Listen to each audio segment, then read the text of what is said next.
আসসালামু আলাইকুম, সবাই কেমন আছো? আশা করি যেখানে আছো ভালো আছো, সুস্থ আছো। আল্লাহর অশেষ রহমতে আলহামদুলিল্লাহ আমিও ভালো আছি। আজকে আমি আরও একটা নতুন ব্লগ নিয়ে চলে আসলাম আপনাদের মাঝে শেয়ার করার জন্য। আজকে প্রথমে আপনাদের সাথে একটা রেসিপি শেয়ার করব। তো রেসিপিটা আজকে ঢেঁড়স দিয়ে, আলু দিয়ে আর মাছ দিয়ে রান্না করব। তো এখানে আমি 5টা পিস মাছ নিয়ে নিয়েছি। মাছগুলো হলুদ মরিচ লবণ মাখিয়ে তারপর আগে ভাজা করে নেব, তারপরে রান্নাটা শুরু করব। আর আজকে রান্না করে রুহানিকে নিয়ে হসপিটালে যাব। তো কোন হসপিটালে যাই, কোথায় যাই না যাই সব কিছু আপনাদের সাথে শেয়ার করব। আশা করি ভিডিওটা আপনাদের ভালো লাগবে যদি পুরো দেখতে থাকো। আর ভিডিওটা দেখে যদি আপনাদের কাছে ভালো লাগে তাহলে একটা লাইক দিতে ভুলে গেলে একটা লাইক দিয়ে দিও। আর আমার চ্যানেলে নতুন হলে চ্যানেলটাকে সাবস্ক্রাইব করে নোটিফিকেশন অন করে দিও, যাতে আমি ভিডিও ছাড়ার সাথে সাথে আপনাদের কাছে পৌঁছে যায় আর আপনারা সময় সুযোগ করে দেখতে পারেন। তো এখানে আপনাদের সাথে কথা বলতে বলতে আমার মাছও ভাজা করা হয়ে গেছে। মাছগুলো আমি উঠিয়ে নিচ্ছি। এখন এই কড়াইতেই আমি রান্নাটা করব। তো আজকে রুহানিকে নিয়ে এখানে হায়দ্রাবাদের অনেক বড় একটা হসপিটালে যাব। কারণ মেয়েটা যখন থেকে জন্ম হয়েছে, জন্ম তো ভালোই হয়েছে, ওর ওজন 3 কেজি ছিল, 3 কেজি 60 গ্রাম ছিল ওর ওজন। 6 মাস পর্যন্ত ভালোই ছিল, তারপর থেকে জানি না কেন পাতলা রোগা হচ্ছেই, একেবারেই আর কি মোটা হচ্ছে না, তারপর কোনো কিছু খেতে চায় না। আর অসুখ ওর একটার পর একটা লেগেই থাকে। এই সর্দি কাশি জ্বর সবসময় তাকে কমই হয় না। তো সেই কারণে ভাবলাম বড় একটা হসপিটালে গিয়ে ভালো করে ওকে দেখাবো, যাতে ওর আর কি শরীরটা একটু ভালো থাকে। তো এখানে আমি মাছগুলো উঠিয়ে তেলের মাঝে ঢেঁড়সগুলো একটু ভেজে নিয়েছি। ঢেঁড়সগুলো এভাবে ভেজে নিলে একদম ঢেঁড়স যে রান্না করলে কীরকম একটা পিছলা পিছলা করে না, সেরকম করবে না। তো ভাজা করে তারপর পেঁয়াজগুলো একটু নেড়ে ছেড়ে আদা রসুনের পেস্ট দিয়ে তো ভালো করে এখন কষিয়ে নিচ্ছি, টমেটো আলু সব কিছু দিয়ে। পরিমাণ মতো লবণ দিয়ে দিয়েছি। এগুলো ভালো করে কষিয়ে তারপরে মশলা দেব। তো এটা দুপুরবেলা বলতে সকালে অনেক কাজকর্ম করেছি, কাপড় চোপড় ধুয়ে দিয়েছি, বেড কভার, তারপরে অনেক কিছু করেছি। তারপর রেহানার পাপা ফোন করে বলছেন যে হসপিটালে যাব রেডি হতে। তো আমি ভাবলাম হসপিটালে যাব, কিন্তু 11টা সাড়ে 11টার দিকে যাব হসপিটালে।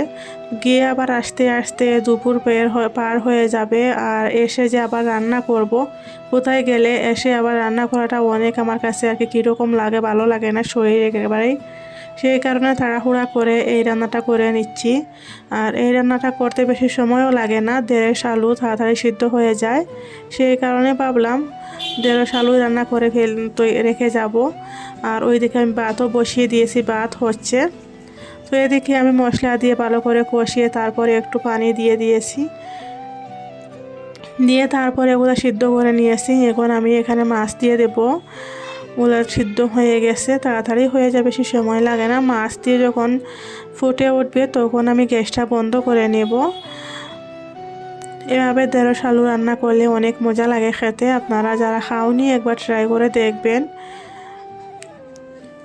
তো এখানে আমার রান্নাটা কমপ্লিট হয়ে গেছে, আমি গ্যাসটা বন্ধ করে নিয়েছি। আর আমি রান্না করার ফাঁকে ফাঁকে রুহানিকেও রেডি করেছি। ওকে হাত মুখ ধুইয়ে তারপর ওকে ড্রেস পরিয়ে দিয়েছি। এখন আমি রেডি হব। ওর পাপা ফোন করে জিজ্ঞেস করতেছেন যে রেডি হয়েছো কি না। তো রেডি হয়ে এই যে বের হয়ে যাব এখন। তো আমি রেডি হয়েছি বলতে গেলে এই যে চুলগুলো একটু করে নিয়েছি, আঁচড়ে নিয়েছি। আর একটা হিজাব পরে নিয়েছি। আজকে আর বুরকা লাগাইনি, কারণ বাহিরে বৃষ্টি বৃষ্টি ভাব। সেই কারণে যদি বৃষ্টি হয় তাহলে আরও বেশি আর কি রাস্তায় রোডে একেবারে পানি জমে যায়, তো গাড়ি চালাতে একটু প্রবলেম হবে। সেই কারণে বুরকাটা পরিনি। তো এখানে আমরা বের হয়ে গেছি। আর আমি বাহিরে অনেকগুলো কাপড়ও শুকাতে দিয়ে গিয়েছি, আজকে জানি না কি হবে। তো এই যে এখন যাচ্ছি হসপিটালে। হসপিটালটার নাম কি তো আপনারা দেখতে পারবেন। আর এই হসপিটালে আমি রেহানকে নিয়ে, রেহানের যখন 1 মাস হয় জন্মের পর, তখন ওকে নিয়ে আইসি রুমে ছিলাম। 1 সপ্তাহ। তো সেই কাহিনীগুলো এখন আর বলবো না, অনেক কষ্ট করে রেহানকে বড় করেছি। বলতে পারেন যে মৃত্যুর মুখ থেকে ওকে আল্লাহ বাঁচিয়ে দিয়েছেন, এরকম অবস্থা ছিল ওর। ওই হসপিটালে এখনও যাব, অনেক ভালো আর কি হসপিটালটা। তো এখন ভাবলাম রুহানিকে নিয়ে যাই, ওকে নিয়ে যাওয়া হয়নি জন্মের পর থেকে। অনেক ডাক্তার দেখিয়েছি কিন্তু ওই হসপিটালটাতে নিয়ে যাওয়া হয়নি, কারণ ওটাতে গেলে অনেক আর কি খরচা বেশি লাগে। ডাক্তারের ফিস হচ্ছে 800 টাকা, আর এমনিতে নর্মালি যে ডাক্তারগুলো দেখাই সেগুলো হচ্ছে 250-300 এরকমই ফিস থাকে। তো ফিস বেশির কারণে ডাক্তারের কাছে যেতে চাচ্ছিলাম না, কিন্তু এখন দেখতেছি মেয়েটার যে সুস্থই হচ্ছে না। তো ভাবলাম টাকা পয়সা বড় না ছেলে মেয়েদের থেকে, যতই কষ্ট হোক না কেন মা বাবা বাচ্চাদের জন্য সব কিছুই করতে পারেন। তো অনেক কষ্ট আর কি করার, অনেক কষ্টই যে অনেক প্রবলেম হবে ডাক্তারের কাছে যাওয়ার পর থেকে আর কি ঘর চালানোটা। তারপরে ভাবলাম না, এটা করে ফেলি, না হলে হবে না। মেয়েটা একেবারে কীরকম হয়ে যাচ্ছে দিন দিন।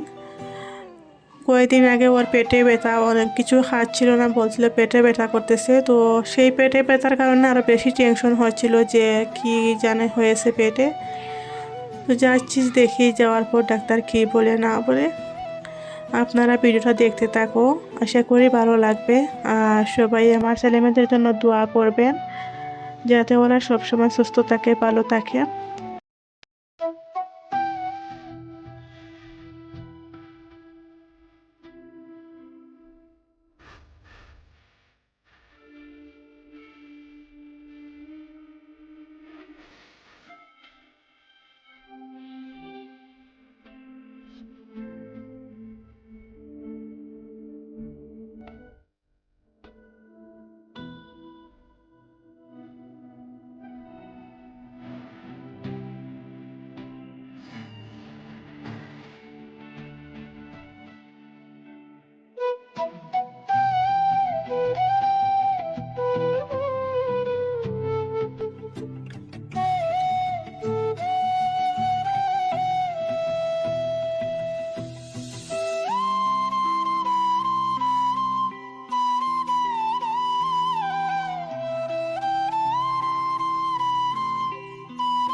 এই যে চলে আসছি হসপিটালে। তো হসপিটালটার নাম হচ্ছে আঙ্কুরা হসপিটাল।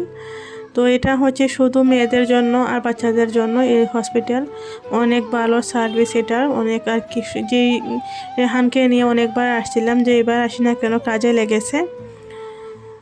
তো এখন এসে গেছি, অনেক বড় আর অনেক পরিষ্কার পরিচ্ছন্ন হসপিটালটা। তো এখানে এসে প্রথমে হচ্ছে রুহানির নাম টাম লেখানো লাগবে, তারপর যা কিছু করার আছে করতে হবে, ডাক্তার দেখানো। তো এখানে আমি আর রুহানি বসে আছি, রেহানের পাপা সব কিছুই করতেছেন। এই হসপিটালে রেহান যখন ছোটো ছিল কত আসা যাওয়া করেছি, এরকম নিজের ঘরের মতো হয়ে গিয়েছিলো এখানে। আর ডাক্তাররা অনেক ভালো, অনেক সময় নিয়ে বুঝিয়ে কি হয়েছে না হয়েছে A to Z সব কিছু জিজ্ঞেস করেন, তারপরে হচ্ছে ওষুধ দেন। আর অন্য অনেক জায়গায় হসপিটালে গিয়েছি, এভাবে সুন্দর করে ভালো করে জিজ্ঞেস করেন না, শুধু গেলেন আর কি অসুখ হয়েছে সেটা জিজ্ঞেস করে ওষুধ লিখে দিয়ে দেন, হয়ে গেল। কিন্তু ওই হসপিটালে না অনেক ভালো, সব কিছু একেবারে জিজ্ঞেস করেন। জন্মের সময় ওয়েট কত ছিল বা এখন কত হয়েছিল, কি খায় না খায়, কোন টাইমে কোনটা খাওয়াতে হয়, সব কিছু আর কি জিজ্ঞেস করে তারপর বলে দেয় ডাক্তাররা। তো ডাক্তার দেখানো হয়ে গেছে আমাদের। তো ডাক্তার দেখাচ্ছিলাম যখন, তখনই বৃষ্টি চলে আসছে, অনেক বৃষ্টি হয়েছে। তো বাহিরে এখনও পাতলা পাতলা বৃষ্টি হচ্ছে, অনেকক্ষণ অপেক্ষা করেছি, বৃষ্টি থামছে না। তো এখন একটু কম হয়েছে। তো রেহানের বাবাকে বললাম চলো চলে যাই ঘরে। আর আমি না কাপড় চোপড় বেড কভার অনেক কিছু ধুয়ে দিয়ে আসছিলাম বাহিরে শুকাতে। তো ওগুলা হয়তো একেবারেই শুকিয়ে গিয়েছে, বৃষ্টিতে হয়তো ওগুলা ভিজে একেবারে পানি পড়তেছে। ভাবছিলাম গিয়ে যে আসার আগে দেখেছিলাম না বেডটা একেবারে খালি, বেড কভারও ধুয়ে দিয়েছিলাম। তো ভাবছিলাম গিয়ে শুকানোর পর বেড কভারটা পেতে ওখানেকে নিয়ে একটু রেস্ট করব, কিন্তু ওটা ভিজে যাবে হয়তো। আর যখন যাচ্ছিলাম রোডে এত পানি ছিল কি যে বলবো, পুরো রোডই পানি পানি হয়ে গেছে। এখানে বৃষ্টি হলে এরকমই হয়। তো এই যে চলে যাব এখন, আর গাড়িটাও ভিজে গেছে একেবারে। তো এখানে পাপা মুছে তারপর হচ্ছে আমরা মামে গিয়ে বসবো। আর একটু ঠান্ডা ঠান্ডা হাওয়াও আসছিল, কারণ বৃষ্টি হচ্ছে এই কয়েকদিন থেকে না।